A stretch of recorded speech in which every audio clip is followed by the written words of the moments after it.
está con nosotros el doctor Ramón Bogado Tulas, que es, titular del Tribunal de Responsabilidad Penal Juvenil número 2 de San Martín. Doctor, gracias por estar aquí. Bienvenido. Muy buenas noches. Muchas gracias, Paulino. Es un gusto estar acá. Ayer usted fue noticia porque con el tribunal que usted representa y que usted integra y usted preside, tomaron la decisión de hallar culpable al menor al que investigaron durante mucho tiempo de haber asesinado a este joven profesor que pierde la vida en el 2016 en San Martín. Sí. ¿Qué es lo que exactamente determinaron que sucedió y por qué lo hallaron culpable? Esta causa, como bien señalaste, Paulino, es del año 2016 y lo bueno es contar un poco cómo se desarrolló la investigación.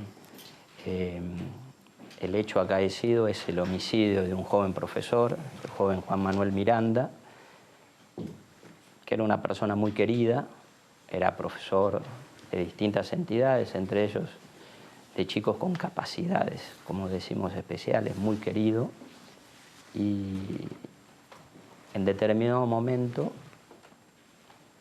fue víctima de lo que se determinó una banda llamada la banda del cricket o de los romperrejas. ¿Cómo operaban? Ellos operaban de la siguiente forma. Marcaban casas. ¿Notaban que había...? Sí, alguna casa, digamos, que veían, hacían una pequeña investigación previa.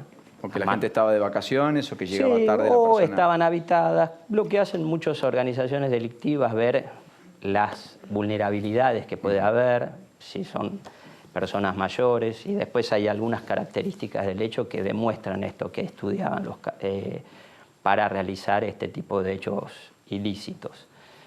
Lo que hacían ellos era llegar a estas viviendas con cricket y con barretas de hierro, las forzaban a las rejas de las viviendas. En esa zona es una zona donde la mayoría de las casas particulares tienen rejas, en la zona de San Martín, y luego ingresaban al domicilio y, obviamente, tras reducir a los moradores de las viviendas, sustraían todos los bienes que podían.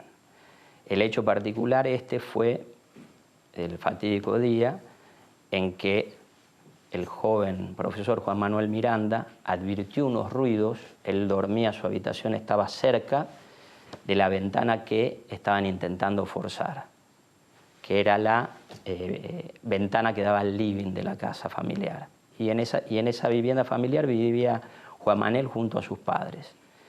Él escuchó los ruidos, se asomó y fue en ese momento que uno de los integrantes de este grupo le efectuó un disparo. Primero le efectuó un disparo, se determinó a través de pericias que hubo un segundo disparo que luego lo ejecutaron, sí, lo remataron. Lo remataron. Y eso determinó después de la investigación, fue una investigación muy detallista. Quiero destacar, ¿no?, lo que nosotros decimos siempre como sociedad, el compromiso cívico. Hubo muchos vecinos que se acercaron a declarar, que habían visto cómo se habían acaecido algunas secuencias de los hechos, que habían visto a 3 personas que salían corriendo. La misma madre de la víctima había visto a 3 personas corriendo.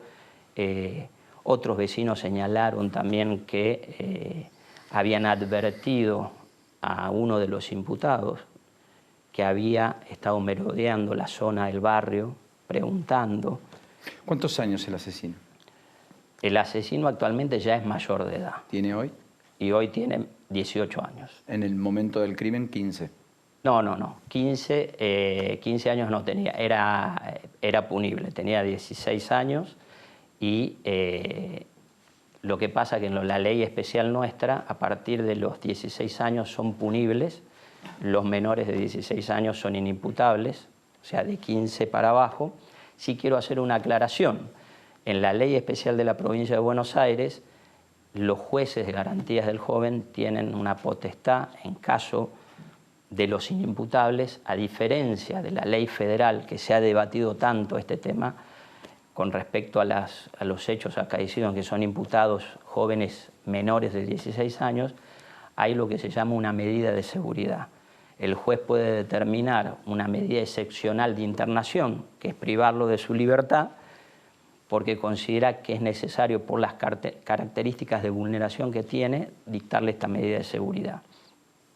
Como te contaba, fue una investigación muy profunda, se realizaron allanamientos, se encontró un arma, se pudo determinar luego cotejando esta arma con un proyectil que se encontró en la vivienda que había sido disparado por esa arma. ¿Cómo es la familia de ese menor? ¿O es una banda dedicada al delito o es una marginalidad absoluta la que lo invadía? Sí. En ese punto ahí, Paulino, lo que yo quiero dejar expresado, obviamente por una cuestión de preservar todas las cuestiones atinentes a lo que tiene que ver con la identidad, las características o familiares, me encuentro vedado de señalarlas porque justamente debemos preservar la identidad. Estamos hablando sobre todo, obviamente, de la víctima, ¿no?, que vos me señalaste, y yo te hago una comparación también con la familia de la víctima. Yo creo, siempre lo hablamos, que en nuestro ordenamiento jurídico se debe destacar también a la víctima. La víctima es una persona que, como cualquiera de nosotros, tiene un nombre, tiene una vida, tiene hijos, tiene padres, tiene hermanos. Una vida que queda trunca, una familia que queda... Sí. Y quiero destacar algo, ¿no? Yo lo dije el día en que se hizo la lectura del veredicto, y lo reconocí en general, tanto a los familiares de la víctima como a las partes, fiscales, abogado del particular damnificado, defensor del imputado, familiares del imputado. Hubo un clima de respeto. Yo creo que es lo que se merece Juan Manuel Miranda.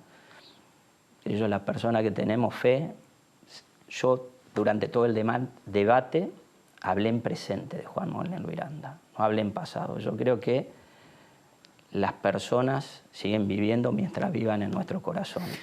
Ahora, doctor, ¿lo que le llega es la marginalidad explícita o hay personas que están en el mundo del delito y que construyeron de eso una profesión? ¿Se entiende lo que quiero decir? Sí. Porque usted hablaba de una banda que se dedicaba a tal cosa, que tenía determinados instrumentos, determinadas características. ¿Me explico? No porque una cosa sea diferente a la otra, el hecho se produjo, lo que se juzga son los hechos. Naturalmente estamos hablando de cosas diferentes. Es para entender la sociología. Sí. ¿Cuán bajo está ese desgranado espíritu societario que tenemos a propósito de las recurrentes crisis en la Argentina? Sí. En este hecho, justamente, la pregunta es atinente. ¿Por qué? Porque integraba una banda y este joven imputado participaba de esta banda con mayores de edad. Y coautores del hecho, ya se realizó un debate con uno de los coimputados que se determinó en un debate realizado ante un tribunal oral de San Martín, que fue el autor material de los disparos que acabaron con la vida de Juan Manuel Miranda. Y se los condenó también con un agravante que es conocido, que es cuando uno realiza las actividades ilícitas con un menor. Y eso es puntual. Y varios factores hay acá. Y los tenemos que decir lisa y llanamente, como una declaración de principios. Hay mayores que se aprovechan también de los menores.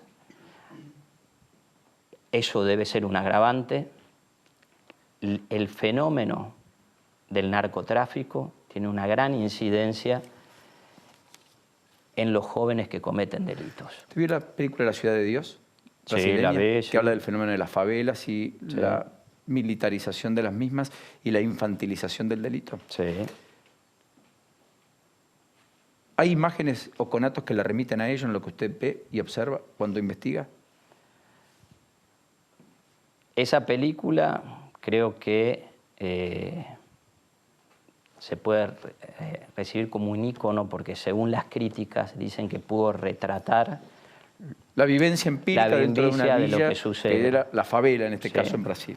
Nosotros, gracias a Dios, no hemos llegado a esos niveles, no estamos totalmente cooptados por grupos criminales. ¿Hay estado todavía allí? Sí, hay estado, grupos criminales de gran envergadura, como el Comando Verbel o el Primer Comando de la Capital, que ya tienen sus propias leyes Y hay cuestiones medulares, muchas veces tienen recursos, armamento superior al de la policía regular.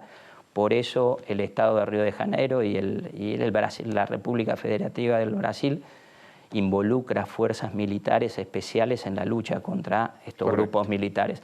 No hemos llegado acá, pero tampoco debemos minimizar la situación. El narcotráfico está acá presente, siempre decimos que cada uno de nosotros desde nuestro lugar, en los distintos estamentos, no solo la justicia, la fuerza de seguridad, sino cada uno de nosotros como ciudadanos debemos darle frente a este fenómeno.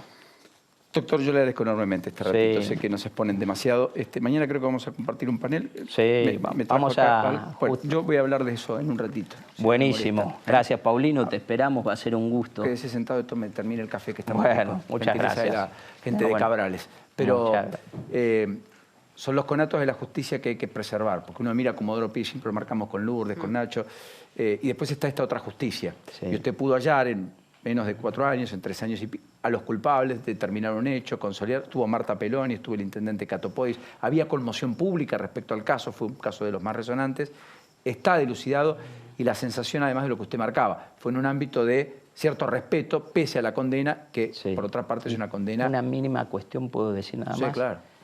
Lo que buscamos, y eso ha surgido acá, no es la venganza. Muchas veces le digo a los familiares de las víctimas, que obviamente vienen con hechos muy lacerantes y dolorosos, que se respeta la dignidad también de la víctima, porque surge eso. Lo que debemos hacer es llegar antes, no buscamos la venganza, buscamos que estos jóvenes llegar no se vean involucrados en el delito. Mañana va a estar en este precongreso que organiza la Asociación de Magistrados de San Martín con la Asociación Latinoamericana de Niñez y Adolescencia en San Martín, el padre Pepe, que hace un gran trabajo en la Villa La Carcova, un valiente que ha enfrentado al narcotráfico. Nosotros trabajamos para eso, nosotros trabajamos, él trabaja y todos nosotros, para que esos jóvenes no lleguen al delito. Cada joven que lo sacamos de la garra del narcotráfico, del delito, es un triunfo, nosotros lo vivimos así, no queremos víctimas. Queremos cerrar ese círculo armonioso, lograr que los jóvenes estén dentro de la sociedad, no en la esquina, en la escuela, que puedan tener lo mínimo que tiene que tener una persona, dignidad, y así vamos a evitar que ingresen en la senda del delito. Y los que ya están en la senda del delito, darle medios y recursos para que se reinserten en la sociedad. Así vamos a lograr algo que es justo, pero además que no haya víctimas. Yo siempre digo, una condena, tantos años de prisión, lo que buscamos es no haber conocido a las víctimas, porque significaría que su hijo viviría, sí, claro, su mujer, su padre viviría, eso queremos. Mucho respeto por las víctimas, eso es así. Doctor, gracias. Muy amable, gracias.